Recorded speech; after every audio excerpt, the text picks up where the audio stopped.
Hello everyone, मैं भूपेंद्र। आज के फिजिक्स वीडियो लेक्चर में हम चर्चा करने वाले जिस टॉपिक की वो है ग्रहों के गति संबंधी नियम और घर्षण। ग्रहों का गति संबंधी जो नियम है वो काफ़ी हद तक गुरुत्वाकर्षण के चैप्टर से मेल खाता है, तो इसको हमने वहाँ पर कवर नहीं किया, इसके लिए मैंने बाकायदा एक सेपरेट वीडियो लेक्चर बनाया है। और साथ ही आज के इस वीडियो लेक्चर में हम चर्चा करेंगे घर्षण वाले टॉपिक की। आशा करता हूं कि पिछले मैंने जितने भी आपको वीडियो पढ़ाए हैं फिजिक्स संबंधी वो सारे आप अच्छे से समझ पाए होंगे एनिमेशन के थ्रू। चलिए तो फिर शुरुआत करते हैं हम आज के वीडियो लेक्चर की। और इससे पहले हम कुछ क्विक रिवीजन कर लेते हैं और थोड़ा मैं आपको याद भी दिला दूं कि आपने पिछली कक्षाओं में क्या पढ़ा था। तो पिछली कक्षा में हमने पढ़ा था गुरुत्वाकर्षण, तो एक बार इसकी डेफिनेशन हम रिपीट कर लेते हैं ताकि आपको भी मोटा मोटा याद हो जाए। तो यहाँ पर डेफिनेशन इसकी कुछ ऐसी थी, गुरुत्वाकर्षण बल किसे कहते हैं? तो ब्रह्मांड में किन्हीं भी दो पिंडों के मध्य लगने वाला आकर्षण बल गुरुत्वाकर्षण बल कहलाता है। तो ये हमने लास्ट वीडियो लेक्चर में बहुत अच्छे समझा था, बहुत सारे एग्जाम्पल देखे थे। और इसका फॉर्मूला क्या होता है, किस प्रकार निकाला जाता है? तो किन्हीं भी दो पिंडों के बीच कार्य करने वाला आकर्षण बल पिंडों के द्रव्यमानों के गुणनफल के अनुक्रमानुपाती तथा उनकी बीच की दूरी के वर्ग के व्युत्क्रमानुपाती होता है। और इसका फॉर्मूला कुछ ये बनेगा, F बराबर G m1 m2 अपान r स्क्वायर। और G यहाँ पर क्या है? सार्वत्रिक गुरुत्वाकर्षण नियतांक है। इसके अलावा एक चीज और हमने पढ़ी थी, गुरुत्व। तो गुरुत्व क्या होता है? तो न्यूटन के गुरुत्वाकर्षण नियम के अनुसार दो पिंडों के बीच आकर्षण बल कार्य करता है और अगर इनमें से एक पिंड पृथ्वी हो तो उसे हम क्या कहेंगे? गुरुत्व कहेंगे। तो एक्चुअल में पृथ्वी द्वारा जो आकर्षण बल लगाया जाता है उसके लिए एक टर्म आती है गुरुत्व। गुरुत्वीय त्वरण जो पढ़ा था हमने वो अलग था और उसके लिए जो फॉर्मूला था वो था Gme अपान r स्क्वायर। गुरुत्वीय त्वरण किससे उत्पन्न होता है? तो इस गुरुत्व के कारण वस्तु के वेग में जो परिवर्तन होता है उसे कहते हैं गुरुत्वीय त्वरण या गुरुत्व जनित त्वरण। ठीक है, तो ये हम लास्ट क्लास में पढ़ चुके थे, एक क्विक रिवीजन फास्टली हमने किया है। चले तो फिर शुरुआत करते हैं हम आज के वीडियो लेक्चर की। और आज हमें सबसे पहले पढ़ना है ग्रहों संबंधी जो केपलर महोदय हैं उनके नियम। ये इमेज अगर आप देखेंगे तो केपलर महोदय की है, एक जर्मन वैज्ञानिक थे और लगभग 1600 शताब्दी जो है उसमें इन्होंने जो गति के नियम हैं ग्रहों संबंधी वो दिए थे। शुरुआत में अरस्तु जैसे जो महान वैज्ञानिक रहे उन्होंने ये कहा था कि जो पृथ्वी है वो ब्रह्मांड के केंद्र पर है और सारे ग्रह उसके चक्कर लगाते हैं। बाद में गैलीलियो और केपलर जैसे महोदय ने ये क्लियर किया कि ऐसा नहीं है। एक्चुअल में जो आपका सौर मंडल है वो ब्रह्मांड के 2/3 हिस्से पर अलग से है और इसके अलावा पृथ्वी केंद्र पर नहीं है। केंद्र पर क्या है? जो सूर्य है वो केंद्र पर है और बाकी जितने भी सारे ग्रह हैं ये किसके चक्कर लगाते हैं? सूर्य के लगाते हैं। तो केपलर महोदय ने सिर्फ इतनी ही बात नहीं करी कि जो सूर्य है उसके आसपास ग्रह चक्कर लगाते हैं, सौरमंडल का निर्माण होता है।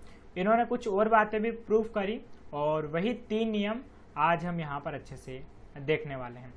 तो सबसे पहला नियम है इनका कि प्रत्येक ग्रह सूर्य के चारों ओर दीर्घ वृत्ताकार कक्षा में परिक्रमा करता है तथा सूर्य ग्रह की कक्षा के एक फोकस बिंदु पर स्थित होता है।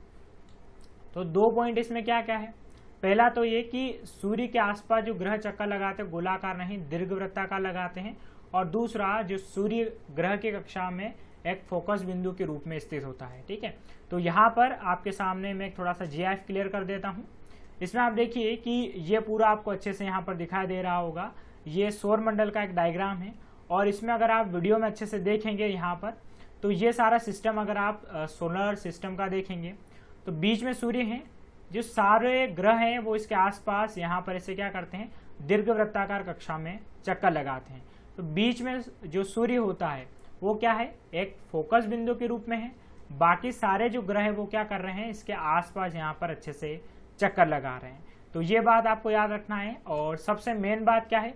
दीर्घ वृत्ताकार चक्कर लगाते हैं, यानी कि अगर बीच में यहाँ पर क्या है? सूर्य है तो इनके चक्कर लगाने का तरीका बिल्कुल गोल नहीं होता है। दीर्घ वृत्ताकार मतलब अंडे का आकार में, यानी कि इनका चक्कर लगाने का तरीका होता है कुछ ऐसी कंडीशन में अगर सूर्य के आसपास पृथ्वी चक्कर लगा रही है तो वो गोल नहीं लगाती है, वो क्या लगाती है? इसे दीर्घ वृत्ताकार चक्कर लगाती है। तो पहला नियम आपको समझ में आया होगा कि जो ग्रह हैं उनके लिए फोकस बिंदु क्या है, बीच में एक्सिस सूर्य है, और जितने भी ग्रह हैं वो चक्कर किस कंडीशन में लगाते हैं, दीर्घ वृत्ताकार स्थिति में चक्कर लगाते हैं। तो पहली बात तो केपलर महोदय ने ये क्लियर कर दी यहाँ पर कि गोलाकार स्थिति नहीं है और ना ही पृथ्वी सौर मंडल या ब्रह्मांड के केंद्र में है। एक्चुअल में सौर मंडल में सौर केंद्र में है और बाकी ग्रह चक्कर लगाते हैं। तो पहला पॉइंट या पहला नियम आपको अच्छे से यहाँ पर क्लियर हुआ होगा। अब दूसरा नियम देखते हैं हम। दूसरा नियम कहता है कि प्रत्येक ग्रह का क्षेत्रीय वेग नियत रहता है। इसका प्रभाव यह होता है कि जब ग्रह सूर्य के निकट होता है तो उसका वेग बढ़ जाता है और जब वह दूर होता है तो उसका वेग कम हो जाता है। जैसे कि फॉर एग्जाम्पल के लिए अगर हम यहाँ पर देखें तो ये सूर्य है, ठीक है। अब क्षेत्रीय वेग क्या होता है ये मैं पहले आपको समझा देता हूँ। ये जो दो ग्रह हैं, ठीक है, दो नहीं, ग्रह तो एक ही है। अगर ये ग्रह यहाँ से थोड़ा सा आगे खिसकता है, इस बात को समझिए, थोड़ा सा ग्रह यहाँ से आगे खिसकता है तो स्वाभाविक सी बात इसकी कुछ ना कुछ तो स्पीड होगी। अगर हम भी फॉर एग्जाम्पल के किसी एक स्थान से दूसरे स्थान पर जाते हैं तो हमारी भी कुछ ना कुछ तो स्पीड होती चलने की। वैसे ही सूर्य के चारों ओर जब कोई ग्रह परिक्रमा लगाता है और जब वह एक स्थान से दूसरे स्थान पर आगे खिसकता है तो उसकी कोई निश्चित वेग होता है जिससे वो आगे बढ़ता है। इसे ही क्या कहते हैं, क्षेत्रीय वेग कहते हैं।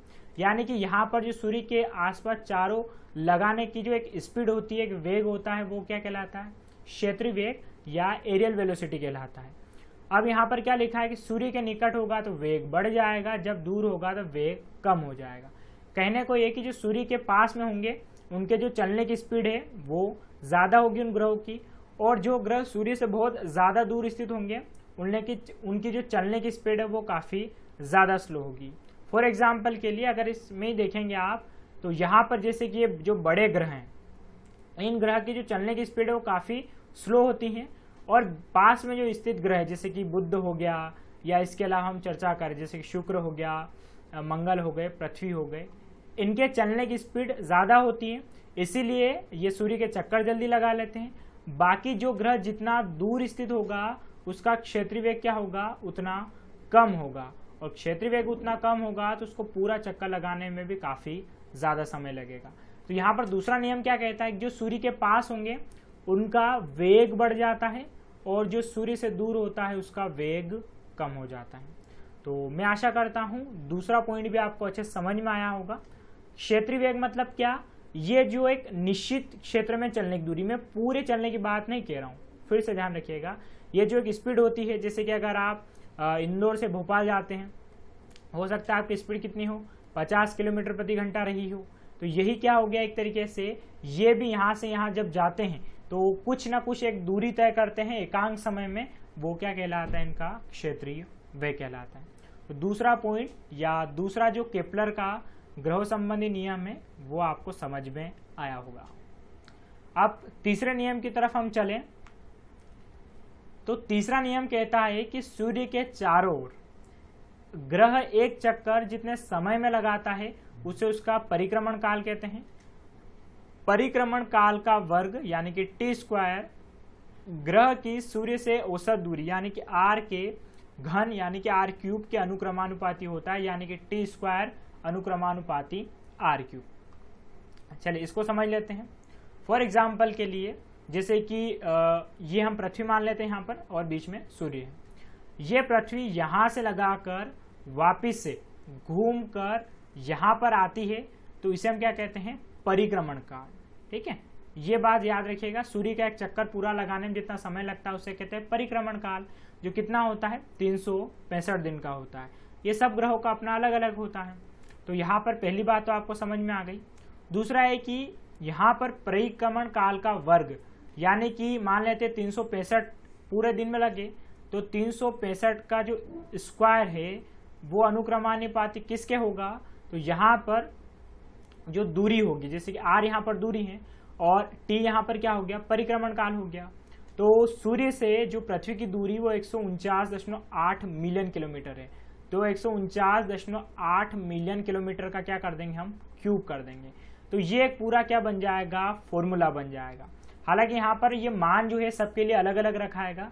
जो मैं आपको समझाना चाहता वो ये कि ये इस कंडीशन में होगा यहाँ पर कि जो टी है, ठीक है। परिक्रमण काल अनुक्रमानुपाती किसके, आर के, लेकिन इसका स्क्वायर होगा और इसका क्यूब होगा। अब इसका मतलब क्या है, अनुक्रमानुपाती का मैं मतलब आपको लास्ट क्लास में भी समझा चुका था। इसका मतलब होता है कि अगर इधर वाली कंडीशन में मान बढ़ रहा है तो इधर वाली कंडीशन में मान बढ़ेगा। इसका कुल मिला के जो मतलब वो ये कि सूर्य से अधिक दूरों के ग्रहों का परिक्रमण काल भी अधिक होगा। यानी कि ये आर क्या है, सूर्य से ग्रहों की दूरी। अब ये जितनी ज्यादा होगी, यानी कि इस आर का मान जितना ज्यादा बढ़ेगा तो परिक्रमण काल भी बढ़ेगा कि नहीं बढ़ेगा, बिल्कुल बढ़ेगा। और स्वाभाविक सी बात है, जो सूर्य के पास में ग्रह होते हैं उनका परिक्रमण काल जो है वो बहुत कम होता है, बहुत जल्दी समय में वो क्या कर लेते हैं, एक चक्कर पूरा कर लेते हैं। लेकिन लास्ट के जो ग्रह हैं जैसे कि अरुण वरुण हो गए, उनको काफी ज्यादा टाइम लगता है। तो यही वाली बात है यहाँ पर कि सूर्य के निकटतम ग्रह बुध का परिक्रमण काल 88 दिन का है, जबकि दूरस्थ ग्रह वरुण का परिक्रमण काल 165 वर्ष है। यानी कि जो बुध है उसका जो साल होता है वो सिर्फ 88 दिन का होता है, ठीक है। यानी कि हर 88 दिन हमारा नेट पे खत्म होता है 3 महीने का 84 दिन में, उसके जस्ट 4 दिन बाद वहां पर नया साल लग जाता है। वहीं सबसे लास्ट में जो वरुण है नेपच्यून, उसके लिए 165 वर्ष, तब तक तो हम निपट ही जाएंगे। यानी कि अगर हम वरुण ग्रह पे रहते तो स्वाभाविक सी बात है कि हमारा नया साल तो कभी नहीं आता। खैर ये समझ में आ गया आपको यहाँ पर। तो कुल मिला के प्लेनेटरी सिस्टम में यहाँ पर जो पास वाले ग्रह है ये बहुत जल्दी दूरी तय कर लेंगे, और जो लास्ट है यहाँ पर ये नेपच्यून वाले की बात करें, इसको 165 वर्ष, और यहाँ पर मर्क्यूरी को लगते सिर्फ 88 दिन। और धीरे धीरे जैसे जैसे आप एंड की तरफ जाते जाते हैं सभी ग्रहों का अपना परिक्रमण काल बढ़ता चला जाता है। ऐसा क्यों, क्योंकि दूरी अगर बढ़ेगी तो स्वाभाविक सी बात है क्या भी बढ़ेगा, परिक्रमण काल भी अच्छे से बढ़ेगा। तो थोड़ा सा जो मैथमेटिकल फॉर्मूला है यहाँ पर, लेकिन अगर आप पिछली क्लास में समझे होंगे तो ये अनुक्रमानुपाती वाली भी चीज आपको अच्छे से समझ में आ गई होगी। तो ये हमने यहाँ पर चर्चा करी जो केपलर महोदय हैं उनके ग्रहों की गति संबंधी तीनों नियम। और एक बार और आप जब नोट्स बनाए तो इसे रिवाइंड कर लीजिएगा, आपको बहुत अच्छे से चीजें क्लियर हो जाएगी। चलिए अब हम देखते हैं उपग्रह का परिक्रमण काल। जब ग्रहों संबंधी बातें आती है तो हमें उपग्रह की भी यहाँ पर जरूर चर्चा करनी रहेगी। तो उपग्रह का परिक्रमण काल के बारे में हम यहाँ पर जानेंगे, लेकिन उससे पहले ये जान लें कि उपग्रह क्या होता है। तो स्वाभाविक सी बात है, किसी भी ग्रह की गति करने वाला या आसपास, ठीक है, ऐसा कह सकते हैं कि किसी भी ग्रह का परिक्रमण करने वाला कोई भी पिंड क्या कहलाता है, उपग्रह कहलाता है। फॉर एग्जाम्पल के लिए जैसे कि ये क्या है, सन है, और यहाँ पर ये पृथ्वी इसका ग्रह है, तो इसके चारों ओर चक्कर कौन लगा रहा है, पृथ्वी के चारों ओर मून लगा रहा है, यानी कि चंद्रमा लगा रहा है। तो चंद्रमा क्या हो गया, उपग्रह हो गया। हालांकि चंद्रमा जो है वो पृथ्वी का कैसा है, प्राकृतिक उपग्रह है। उपग्रह जो है उन्हें इंग्लिश में सैटेलाइट कहते हैं, और जब भी हमारे दिमाग में सैटेलाइट आए तो हमारे दिमाग में ये वाली इमेज थोड़ी सी ज्यादा अच्छे से क्लियर होती है, ये वाला सैटेलाइट। तो इसे हम कहते हैं कृत्रिम उपग्रह। तो कुल मिला के किसी भी ग्रह के चारों ओर चक्कर लगाने वाला कोई भी पिंड क्या कहलाता है, उपग्रह कहलाता है, यानी कि इसे हम क्या कहेंगे, सैटेलाइट। तो आपको यहाँ पर उपग्रह के बारे में सामान्य सी जानकारी है वो अच्छे से क्लियर हो गई होगी। अब यहाँ पर क्या होगा या कैसे होगा, तो उपग्रह अपनी, ठीक है, यहाँ पर मतलब एक सामान्य सी जानकारी हम देख लेते हैं। उपग्रह अपनी कक्षा में पृथ्वी का एक चक्कर जितने समय में लगाता है उसे उसका परिक्रमण काल कहते हैं। स्वाभाविक सी बात है, जिस प्रकार से सूर्य के आसपास जो ग्रह चक्कर लगा रहे तो उनका भी क्या है, परिक्रमण काल है। वैसे भी कोई ना कोई उपग्रह भी जो है वह क्या करेगा, जैसे कि मान लेते हैं यही स्कीम बात कर ले, तो ये भी यहाँ से घूमकर वापस इस जगह आ जाए तो इसे हम क्या कहेंगे, इसका परिक्रमण काल कहेंगे। और परिक्रमण काल बराबर क्या होगा, कक्षा की परिधि अपान कक्षीय चाल। यानी कि मान लेते हैं कक्षा की परिधि मतलब आप समझते होंगे कि जो पूरा यहाँ से यहाँ तक की जो लंबाई है वो, और उसमें स्पीड का भाग दे दीजिए। मान लेते हैं फॉर एग्जाम्पल के लिए, थोड़ा सा मैथ से मैं समझा रहा हूँ, मान लेते हैं कि जो सूर्य जो आपका पृथ्वी है, पृथ्वी के चारों ओर की परिधि 200 किलोमीटर है, ठीक है। और मान लेते हैं कि जो चंद्रमा है वो 4 किलोमीटर प्रति घंटा की स्पीड से चल रहा है, तो यहाँ पर जो परिक्रमण काल निकलेगा वो क्या निकलेगा, 50, ठीक है। 50 दिन के आसपास यहाँ पर परिक्रमण काल निकल जाएगा। हालांकि एक चीज और बता दूं कि चंद्रमा का जो परिक्रमण काल है वो कितना है, 27 दिन का होता है। ठीक है, बाकी सैटेलाइट जो हम कृत्रिम लगा रहे हैं उनके लिए अलग अलग हो सकता है, ये उनकी जो ऑर्बिटल कंडीशन है वहां पर निर्भर करता है। तो पहली बेसिक चीज आप जरूर याद रख लीजिएगा कि उपग्रह का परिक्रमण काल किसे कहते हैं। अब यहाँ पर आगे हम बढ़ते हैं और अब देखते हैं उपग्रह की कक्षीय चाल यानी कि ऑर्बिटल स्पीड ऑफ सैटेलाइट। तो पिछला आपको समझ में आ गया, परिक्रमण काल मतलब किसी वस्तु के चारों ओर एक चक्कर पूरा करने में जो समय लगता है वो परिक्रमण काल कहलाता है। अब कक्षीय चाल की बात करते हैं, देखिए इसे हम समझते हैं। तो इसके लिए दो चीजें यहाँ पर काम करती है, या कक्षीय चाल किस पर निर्भर करती है। तो देखिए कक्षीय चाल बिल्कुल वही है जो क्षेत्रीय वेग होता है। मैं अभी आपको थोड़ी देर पहले क्षेत्रीय वेग समझा चुका हूं कि कोई भी ग्रह, यानी कि मान लेते हैं बीच में क्या है, अर्थ है, और चंद्रमा यहाँ से यहाँ आने में जितना समय लेता है वो उसका क्या हो जाएगा, कक्षीय चाल हो जाएगा। चलिए इसको हम समझाते आगे आपको। तो पहला पॉइंट यहाँ पर यह है कि उपग्रह की कक्षीय चाल उसकी पृथ्वी तल से ऊंचाई पर निर्भर करती है। उपग्रह पृथ्वी तल से जितना दूर होगा उतनी ही उसकी चाल कम होगी। फॉर एग्जाम्पल के लिए यही वाली चीज मैं बता रहा हूं कि यहां से, ठीक है, पृथ्वी से जो चंद्रमा की दूरी है इस पर इसकी कक्षीय चाल निर्भर करती है, और चंद्रमा की जो कक्षीय चाल है वो है 1.022 किलोमीटर पर सेकेंड। यानी कि जो चंद्रमा की चलने की स्पीड है वो 1 सेकेंड में 1 किलोमीटर की दूरी तय कर जाता है। ये क्या हो गया, चंद्रमा की कक्षीय चाल। और चंद्रमा किसका उपग्रह है, पृथ्वी का उपग्रह है। तो इसे सब ग्रहों का अपना होता है, लेकिन अभी तो हमें सूर्य जो पृथ्वी है उसी के संदर्भ में चलना है। तो आगे बात आपको समझ में, पहला पॉइंट क्या कहता है कि उपग्रह की कक्षीय चाल उसकी पृथ्वी तल से ऊंचाई पर निर्भर करती है। उपग्रह पृथ्वी तल से जितना दूर होगा उतनी उसकी चाल कम होगी। जैसे कि मैं आपको समझाता हूं, ये अर्थ है बीच में, ये यहाँ पर पूरा इसका क्या हो गया, एक ऑर्बिट हो गया, कक्षा हो गया, और ये मान लेते हम चंद्रमा। अगर यहाँ पर चंद्रमा थोड़ा सा दूर खिसक कर नए वाले ऑर्बिट में चल जाता है, यानी कि इसकी दूरी क्या होती है, बढ़ जाती है। तो अगर ये दूरी यहाँ पर जैसे r का मान बढ़ेगा तो यहाँ पर क्या लिखा है, उसकी चाल उतनी कम होगी। यानी कि अगर चंद्रमा की चाल यहाँ पर 1 किलोमीटर पर सेकेंड है तो यहाँ थोड़ा सा दूर आने पर वो 500 मीटर पर सेकेंड हो जाएगी। ऐसा कैसा सेम सिस्टम सौर मंडल में भी काम कर रहा था। तो वो कॉन्सेप्ट आप अच्छे से याद रख लेंगे तो ये भी आपको अच्छे से समझ में आ जाएगा। क्लियर है यहाँ पर चीजें आपको, ओके। अब यहाँ पर दूसरा पॉइंट भी आप समझ लीजिए। दूसरा पॉइंट ये कहता है कि उपग्रह की कक्षीय चाल उसके द्रव्यमान पर निर्भर नहीं करती है। एक ही त्रिज्या की कक्षा में भिन्न भिन्न द्रव्यमानों के उपग्रहों की चाल समान होगी। यानी कि मान लेते हैं कि ये कक्षा होती है, कक्षा से मतलब होता है कि एक आसपास ऐसा गोलाकार चक्र होता है जिसमें बराबर उसी लाइन में घूमता है। ऐसा नहीं होता चंद्रमा ऐसे ऐसे टेढ़ा मेढ़ा होकर चलता है, बिल्कुल नहीं। एक इसका ऑर्बिट होता है, उसी ऑर्बिट में वो चलता है, जिसे हम क्या कहते हैं, हिंदी में कक्षा कहते हैं। अगर इसी कक्षा में कोई ज्यादा वजन वाला उपग्रह भी रख दिया जाए तो इसकी भी स्पीड कितनी होगी, 1 किलोमीटर पर सेकेंड, और चंद्रमा की भी कितनी होगी, 1 किलोमीटर पर सेकेंड। यानी कि कहने का मतलब ये कि जो खासकर चीजें निर्भर करती है वो निर्भर करती है दूरी से। जितनी ज्यादा दूरी होगी उसी कंडीशन में उसकी कक्षीय चाल कम हो जाएगी। कक्षीय चाल किसी भी कंडीशन पर द्रव्यमान पर निर्भर नहीं करती है।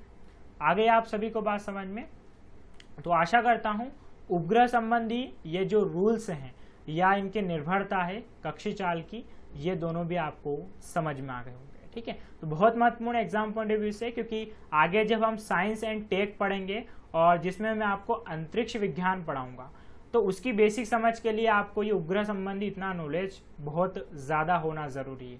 तो इसको आप हल्के में ना लें, ये ना सोचे कि सिलेबस में ऐसा पूछा जाएगा कि नहीं पूछा जाएगा, ये आगे आपको बहुत इंपॉर्टेंटली काम आने वाला है। अब नेक्स्ट आता है यहाँ पर उपग्रह का परिक्रमण काल। अभी हमने क्या पढ़ा, उपग्रह की कक्षीय चाल पढ़ा है।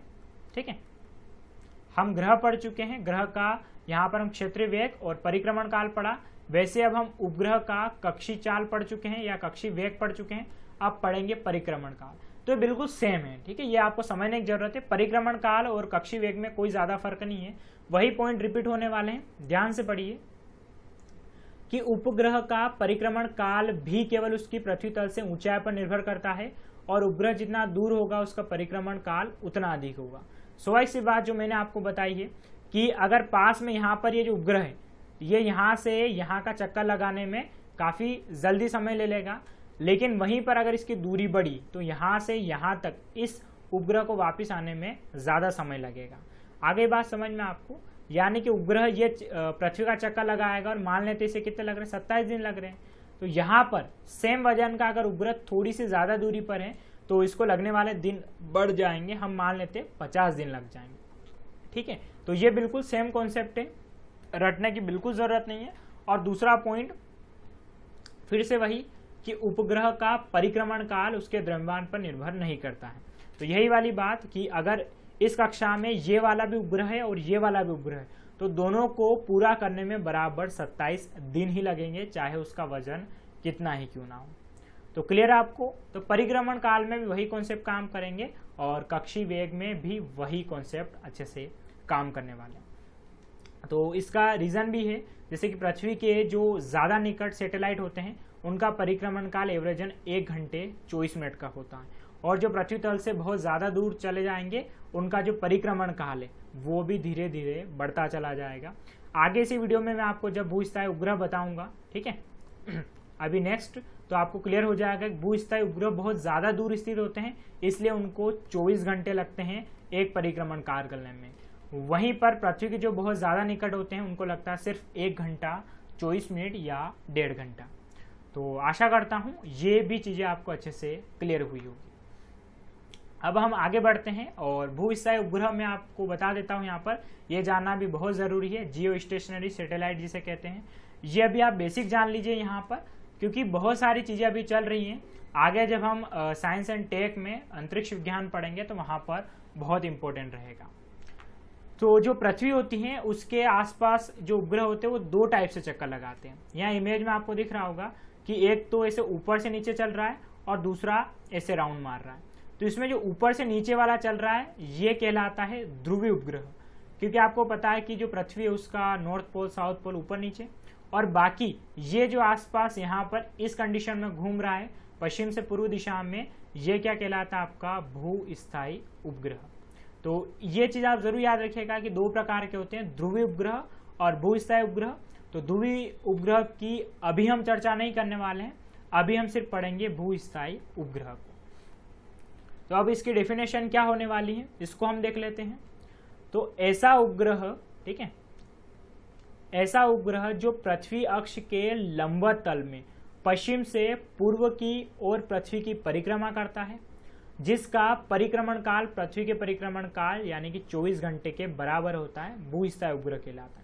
ये अगर आप इमेज देखेंगे तो बहुत अच्छे से क्लियर हो जाएगा। कुछ ऐसा होता है, इसे भूस्थायी इसलिए कहते हैं क्योंकि जैसे कि ऐसा लगता है कि ये अगर पृथ्वी पर कोई व्यक्ति खड़ा है और अगर उस दूरबीन से सैटेलाइट को देखेगा तो उसे लगेगा कि ये स्थायी है, लेकिन ऐसा है नहीं, क्योंकि इसका जो टाइमिंग है और पृथ्वी का टाइमिंग दोनों का बिल्कुल बराबर होता है।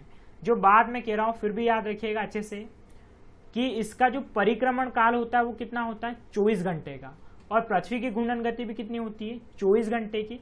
दोनों को सेट कर देते हैं तो ऐसा लगता है कि ये स्थायी हो गया है।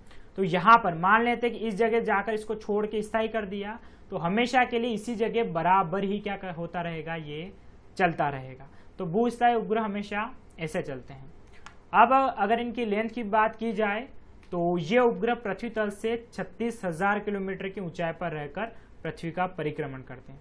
तो अभी मैंने लास्ट में आपको क्या बताया कि जो पृथ्वी के ज्यादा निकट होते हैं वो उपग्रह सिर्फ 1 घंटे 24 मिनट में पूरा परिक्रमण कर लेते हैं, वहीं पर ये 36,000 किलोमीटर की ऊंचाई पर होते हैं, इसलिए इन्हें कितना लगता है, 24 घंटे का समय लगता है।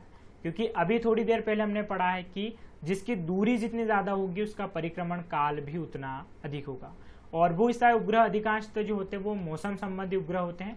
मौसम विभाग के लिए जितने भी उपग्रह काम करते हैं या संचार के लिए जितने भी उपग्रह काम करते हैं वो सारे के सारे जो उपग्रह हैं वो कहाँ पर लगे होते हैं, बहुत ज़्यादा भूस्थायी उपग्रह या जियो स्टेशनरी ऑर्बिट भी उसे कहते हैं, जो 36,000 किलोमीटर की ऊंचाई पर होता है। चलिए साथियों, तो अभी हमने बहुत सारी जानकारी हासिल कर ली इस वीडियो में। अब हम आते हैं हमारे नेक्स्ट टॉपिक पर, घर्षण बल पर। आशा करता हूं कि आपको ग्रहों संबंधी जितने भी जानकारी है वो बहुत अच्छे से क्लियर रही होगी। अब हम आते हैं घर्षण बल पर। और अक्सर अगर आपके मन में बचपन में एक ख्याल नहीं आया हो या आया हो तो बहुत अच्छी बात है कि हमने जो साइकिल चलाना सीखी होगी शुरुआत में पेडल से, फिर कैंची, डंडा, सीट, हमारे ज़माने में तो उसी अनुसार सीखी। कभी आपने ये भी ट्राई किया होगा कि बहुत सारी बार आप जोर से पेडल मार के साइकिल छोड़ देते थे, लेकिन साइकिल चलती ही नहीं रहती, थोड़ी देर बाद जाकर धीरे धीरे धीरे धीरे क्या होती, वो रुक जाती थी। ऐसा क्यों होता है?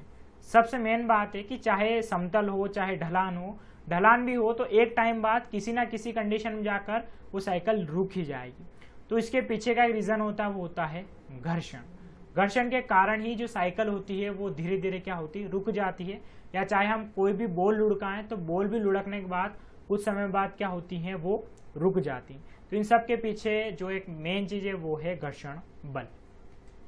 तो घर्षण बल की हम डेफिनेशन देख लेते हैं। फ्रिक्शन इसे इंग्लिश में कहते हैं, ये भी आप याद रखिएगा।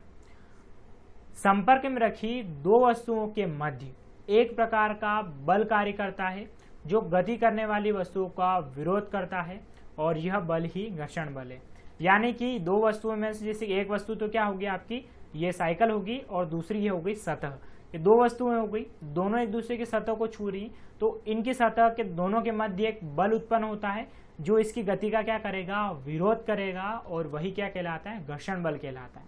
और इसकी दिशा सदैव वस्तु की गति के दिशा के विपरीत होती है। ये मोस्ट इंपॉर्टेंट चीज है, इसकी दिशा आप जरूर याद रखिएगा। कैसे होगी? जैसे कि फॉर एग्जाम्पल के लिए कि ये जो महोदय हैं, ये अगर इसको खिसका रहे हैं तो आप बल इस तरफ लगा रहे हैं, लेकिन घर्षण बल की जो दिशा होगी वो हमेशा उल्टी तरफ होगी। ठीक है, अगर उल्टी तरफ होगी तभी तो क्या कर पाएगा, रोक पाएगा।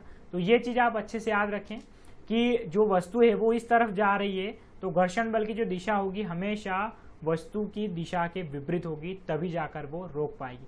अगर दोनों की दिशा एक ही तरफ हो जाएगी तो इसमें होगा क्या, फिर तो कभी वस्तु रुकेगी नहीं। तो ये चीज आप अच्छे से याद रखें कि इसकी दिशा सदैव वस्तु की गति के दिशा के विपरीत होती है। तो ये एक सामान्य सी जानकारी थी घर्षण बल के बारे में।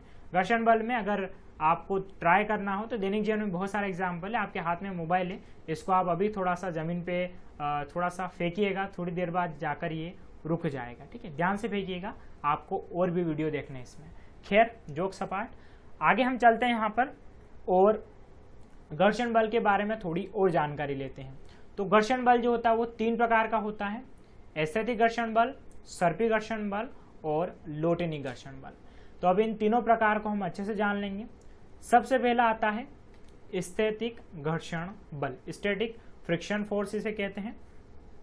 इसमें क्या होता है, तो इसकी हम डेफिनेशन पढ़ लेते हैं कि जब किसी वस्तु को किसी सतह पर खिसकाने के लिए बल लगाया जाए और यदि वस्तु अपने हाथ से नहीं खिसके तो ऐसे में दोनों सतहों के मध्य लगने वाला बल स्थैतिक घर्षण बल कहलाता है।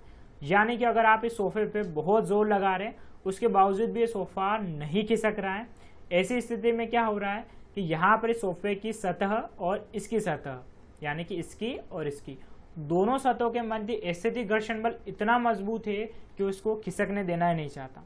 बहुत सारी बार बचपन में हुआ होगा कि आप छोटे होंगे तो आपने भी कोई बड़ा सा पत्थर खसकाने की कोशिश करी होगी, या हो सकता है जो बोरी होगी आटे की वो भी खसकाने की कोशिश करी होगी, लेकिन आप नहीं खसका पाते क्योंकि आपके अंदर इतना बल नहीं है कि वो स्थैतिक घर्षण बल को बदल सके।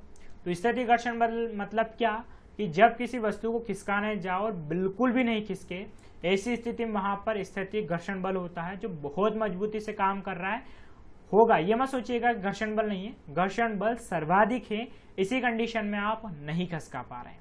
ओके, तो स्थैतिक घर्षण बल आप सभी को समझ में आया होगा। ठीक है, दूसरा है सर्पी घर्षण बल, ऐसे बोलते हैं स्लाइडिंग। तो यहां पर पहले इसकी हम डेफिनेशन पढ़ लेते हैं कि जब कोई वस्तु किसी सतह पर सरकती है तो उस वस्तु और सरकने वाली सतह के मध्य लगने वाला बल सर्पी घर्षण बल कहलाता है। तो सर्पी घर्षण जो सर्पी घर्षण बल है, इसमें क्या होता है, वस्तु खिसकने लग जाती है। फॉर एग्जाम्पल के लिए जैसे कि अगर आप यहाँ पर ये वस्तु खसकाएंगे या खिसकाएंगे तो यहाँ पर आपको थोड़ा सा जूम करने पर कुछ ऐसा दिखाई देगा, यानी कि अगर आप खिसका रहे और वस्तु खिसक पा रही है, ठीक है, अच्छे से नहीं खिसक पा रही, थोड़ा सा जोर लग रहा है, या जैसे कि आपने आटे की बोरी कभी खींच के लेकर आए होंगे आसानी से, ठीक है, तो उसमें जब आप खिसका पा रहे हैं, दोनों के बीच में रगड़ लग रही है, तो ऐसी स्थिति में बल क्या कहलाता है, सर्पी घर्षण बल कहलाता है। और एक चीज याद रखिएगा कि जो सर्पी घर्षण बल होता है वो स्थैतिक घर्षण बल से कमजोर होता है। ठीक है, क्योंकि इसमें क्या हो रही है, जो वस्तु है वो खिसक रही है। तो ये भी आपको अच्छे समझ में आया होगा। तीसरा है लोटनी घर्षण बल, तो रोलिंग फ्रिक्शन फोर्स इसे हम कहते हैं। इसमें क्या होता है, तो यहाँ पर वस्तु लुढ़कने लग जाती है, यानी कि जब कोई वस्तु किसी सतह पर लुढ़कती है तो इन दोनों के मध्य लगने वाला घर्षण बल लोटनी घर्षण बल कहलाता है। जैसे कि साइकिल या जितने भी पहिए जो सड़क पर चल रहे हैं, वो चाहे साइकिल के हो, चाहे बस के हो, गाड़ी के हो, यहाँ पर क्या वस्तु लुढ़क रही है, खिसक नहीं रही है, एक बात याद रखिएगा। और लोटनी घर्षण बल के कारण ही जो वाहन है वो क्या हो पाते हैं, अच्छे से चल पाते हैं। तो आशा करता हूँ आपको तीनों समझ पाए होंगे। ऐसे घर्षण बल में वस्तु बिल्कुल नहीं खिसक पा रही है, सर्पी घर्षण बल में वस्तु थोड़ी थोड़ी खिसक पा रही है, और लोटनी में वस्तु अच्छे से लुढ़क पा रही है। ठीक है, तो ये 3 बल थे और तीनों बल के प्रकार आपको अच्छे से समझ में आए होंगे। अब आगे हम यहाँ पर देखते हैं घर्षण बल की विशेषता। तो घर्षण बल की क्या विशेषता है, तो सबसे महत्वपूर्ण ये आप हमेशा याद रखिएगा कि घर्षण बल दोनों सतहों के संपर्क क्षेत्रफल पर नहीं, केवल सतहों की प्रकृति पर निर्भर करता है। इस बात को समझिए, यानी कि इसका मतलब ये नहीं कि कितनी बड़ी चीज सतह पर पड़ी है वो खिसकेगी क्या नहीं खिसकेगी, ये निर्भर नहीं करता। निर्भर करता है कि दोनों की जो सतह टच हो रही है वो कैसी। फॉर एग्जाम्पल के लिए जैसे कि मैं आपको बताता हूँ, ये एक ट्रक है और ये एक पत्थर। अगर आपसे पूछा जाए कि यहाँ पर संपर्क क्षेत्रफल, यानी कि ये जो नीचे ब्लैक सतह है इससे किस वाली वस्तु का क्षेत्रफल ज्यादा टच कर रहा है, तो ओब्वियसली आप कहेंगे ट्रक, क्योंकि लगभग ट्रक के यहाँ पर ये जो आपको दिख रहे हैं 10 टायर, 5 इधर के 5 और इधर के, 200 टायर मिलके जितना एरिया यहाँ पर कवर कर रहे होंगे उतना पत्थर नहीं कर पा रहा होगा। अब यहाँ पर इस पत्थर का जो वजन है वो 500 किलोग्राम है। ठीक है, अब ऐसी कंडीशन में आपको कहा जाए कि दोनों में से कौन सी वस्तु आसानी से सड़क पर चल पाएगी, तो स्वाभाविक सी बात है वो ट्रक चल पाएगी। इसका रीजन क्या है, तो यहाँ पर लिखा है कि सतहों की प्रकृति। यहाँ पर सतह की प्रकृति कैसी थी, तो चाहे नीचे की सतह की प्रकृति रोड रहा हो, ओके, लेकिन यहाँ पर इसकी सतह कैसी थी, गोल थी, तो आसानी से वो लुढ़क पाई और लोटनी घर्षण बल मिल गया। लेकिन यहाँ पर इसकी सतह थोड़ी सी कैसी है, खुरदुरी है ऊपर वाले पत्थर की, और इसका जो वजन है, वजन तो मायने कभी नहीं रखता है क्योंकि ट्रक का वजन इससे ज्यादा होगा। लेकिन यहाँ पर जो सतह है वो इस प्रकार से यहाँ पर मैच कर पा रही है कि स्थैतिक घर्षण बल का निर्माण हो गया। चाहे आप कितना भी दम लगा ले यहाँ पर, इस पत्थर को अपने हाथों से नहीं खिसका पाएंगे, लेकिन ट्रक आप चालू करके ले जा सकते हैं। तो ये बात आपको यहाँ पर अच्छे से समझ में आ जाना चाहिए कि घर्षण बल जो है वो वस्तु के वजन पर भी निर्भर नहीं करता है और ना ही क्षेत्रफल उसने कितना कवर किया उस पर भी निर्भर नहीं करता है। निर्भर किस पर करता है कि सतह कैसी। इसका दूसरा तरीका है कि यहाँ पर पत्थर के नीचे अगर हम तेल लगा दे अच्छे से और फिर फिसलाए तो संभावना बन जाती है कि पत्थर थोड़ा सा खिसकने लग जाए। यानी कि अगर हम क्या करेंगे, जो सतह उसकी प्रकृति बदल देंगे तो स्वाभाविक सी बात है घर्षण बल भी है वो क्या हो सकता है, कम और ज्यादा हो सकता है। और फिर से बता दूं, जो वस्तु नहीं खिसक रही है उसका घर्षण बल बहुत ज्यादा है, और जो वस्तु आसानी से खिसक पा रही है यानी कि उसका घर्षण बल बहुत कम है। ठीक है, तो ये बात आप अच्छे से यहाँ पर ध्यान रखिएगा। और अगर हम बात करें कुछ और विशेषताओं की, तो दूसरा है कि लोटनी घर्षण बल का मान सबसे कम और स्थैतिक घर्षण बल का मान सबसे अधिक होगा। ओब्वियसली यहाँ पर कि अगर ये मैं डब्बा खिसकाने जाऊँ और नहीं खिसकेगा तो इसको हम क्या कहेंगे, स्थैतिक घर्षण बल, और नहीं खिसका पा रहा हूँ यानी कि घर्षण बल इन दोनों सतहों के बीच में बहुत ही हाई है। वहीं पर दूसरी प्रकार से अगर ये टायर में आसानी से रगड़ा पा रहा हूँ, चाहे नीचे वाली सतह थोड़ी भी खुरदुरी होगी लेकिन फिर भी ये टायर जो है वो क्या हो जाएगा, लुढ़कने लग जाएगा। बचपन में टायर बहुत दौड़ाए होंगे आपने, तो वो किसका यहाँ पर एग्जाम्पल हो जाएगा, लोटनिक घर्षण बल का। ओके, तीसरा पॉइंट यहाँ पर कि घर्षण बल को कम करने के लिए मशीनों में स्नेहक बॉल बेयरिंग लगाए जाते हैं जो सर्पी घर्षण बल को लोटनी घर्षण बल में बदलते हैं। तो इसमें क्या होते हैं, लुब्रिकेंट्स उन्हें कहते हैं। अक्सर मशीनें काम करती है तो आपने देखा होगा गाड़ियों में लोग ऑयल डलवाते हैं, या ग्रीस का भी आपने नाम सुना होगा, ग्रीस भी लोग डलवाते हैं। उसका रीजन होता है कि आसानी से इनके बीच में जो घर्षण है वो बहुत कम हो जाए। और यहाँ पर लिखा है सर्पी घर्षण, यानी कि वो वस्तु खिसक तो रही थी लेकिन उसे बहुत अच्छे से चलाने के लिए अगर उसमें स्नेहक डाल दिया जाए यानी कि लुब्रिकेंट्स डाल दिया जाए तो लोटनी घर्षण बल में बदल जाएगा, जिससे मशीनें जो हैं वो बहुत अच्छे तरीके से काम करेगी। हाँ, अगर बॉल बेयरिंग कभी नहीं देखा हो तो ये दैनिक जीवन में बहुत सारी जगह देख सकते हैं आप। साइकिल अगर चलाई होगी तो यहाँ पर अंदर छोटे छोटे हमारी आम भाषा में उसे छर्रे कहते हैं, वो आपने यहाँ पर देखे होंगे। या अगर आपका पंखा हो, कोई सी भी घूमने वाली चीज़ हो, उसमें बॉल बीयरिंग होती हैं। अगर बॉल बीयरिंग नहीं होगी तो वो चीज़ जो है आवाज़ करने लग जाएगी। सिर्फ बहुत सारी बार आपका जो घर का पंखा है वो जाम हो जाता है, चलता नहीं या टाइट होने लग जाता है। तो उसके पीछे का रीज़न होता है कि जो बॉल बीयरिंग होती है वो भी बहुत समय के बाद घिस जाती है। तो ये हमने चर्चा करी किसके बारे में, घर्षण बल की विशेषताओं के बारे में, और आपको ये अच्छे से क्लियर हुआ होगा।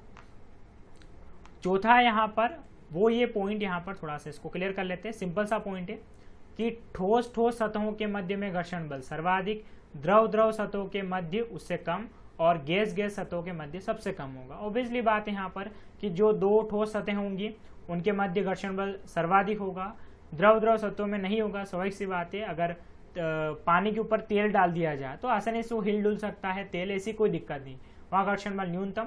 और गैस सतहों में तो स्वाभाविक सी बात है, अगर आपके घर की एलपीजी गैस लीक हो जाती है और आसानी से पूरे वातावरण में फैल जाती है तो उसके पीछे होता है वहाँ पर घर्षण बल न्यूनतम होता है, इसलिए वो आसानी से हवा के साथ क्या होती है, फैल जाती है। तो ये 4 विशेषताएं थी किसकी, घर्षण बल की। और I hope you understand very well. अब यहाँ पर हम इसके फाइनली लाभ हानि देख लेते हैं। तो लाभ क्या होता है घर्षण बल का, स्वाभाविक सी बात है, मनुष्य सीधा खड़ा रह पाता है। आपको पता होगा कि अगर कोई चिकनी जगह होती है तो हम आसानी से क्या होते हैं, फिसल जाते हैं। ऐसी स्थिति में क्या होता है कि जो दोनों सतह हैं इनके बीच में घर्षण बल अच्छे से नहीं हो पाता है। और दूसरा है कि यदि सड़कों पर घर्षण ना हो तो पहिए फिसलने लगेंगे। स्वाभाविक सी बात है कि बर्फ के टाइम में, या आपने वीडियो वगैरह देखे होंगे, तो जब बर्फ के समय में बर्फ वगैरह गिरती है तो सड़कों पर ट्रक ब्रेक लगा देती है, उसके बावजूद भी वो बहुत ज़्यादा आगे तक फिसलती जाती है, क्योंकि ऐसी कंडीशन में जो घर्षण होता है बहुत ही कम हो जाता है। तो ये चीज़ भी याद रखिएगा कि जो ब्रेक लगाए जाते हैं सभी वाहनों में, उसके पीछे भी मेन रीज़न है घर्षण। क्योंकि जैसे पहिया घूमना बंद कर देगा तो सड़क और पहिए के बीच में अचानक से घर्षण बहुत अधिक बढ़ जाएगा और गाड़ी क्या हो जाएगी, रुक जाएगी।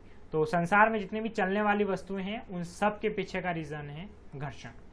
हानियाँ क्या होती हैं, तो मशीन जो होती है उनमें हानियाँ होती हैं। मशीन में घर्षण के कारण ऊर्जा का अपव्यय होता है, टूट फूट होती है। स्वाभाविक सी बात है, जब मशीन में घर्षण ज़्यादा होगा तो वो एनर्जी भी क्या करेगी, ज़्यादा लेगी, और अगर वो आसानी से चलेगी तो एनर्जी कम लेगी। और दूसरा यहाँ पर यही कि मशीनों के पुर्जों में अत्यधिक घर्षण ऊष्मा पैदा होती है और मशीनों को क्षति पहुँचती है। बहुत सारी बार ऐसा क्या होता है कि ये जो घूमने वाले अंदर शाफ्ट होते हैं, ये शाफ्ट क्या होते हैं, टूट जाते हैं अगर इनको लुब्रिकेंट अच्छी मात्रा में ना दिया जाए। और बहुत सारी बार इनके बीच में गर्मी भी पैदा हो जाती है, जिससे मशीन में भी क्या हो जाता है, फॉल्ट उत्पन्न हो जाता है। चलिए साथियों, तो आज के वीडियो लेक्चर में फाइनली हमने जाना 2 चीज़ों के बारे में, और वो 2 चीज़ें क्या क्या थी हमारे लिए। तो पहला था हमने ग्रह और उपग्रह, इन संबंधी सारे नियम पढ़े हैं, और जो कक्षीय चाल होती है, परिक्रमण चाल, वो हमने अच्छे से पढ़ा है, और लास्ट में घर्षण वाला टॉपिक भी क्लियर किया है। तो आज के वीडियो लेक्चर से आपके सामने जो प्रश्न है वो ये कि ग्रहों संबंधी केपलर के क्या नियम है। हाँ, मैं शब्द सीमा लिखना भूल गया हूँ, तो इसको आप लिख सकते हैं 100 वर्ड में, ठीक है। और इसके अलावा घर्षण क्या है विस्तृत चर्चा कीजिए, और दैनिक जीवन में इसके उपयोग भी बताइए। तो ये आपको लिखना है 200 वर्ड में।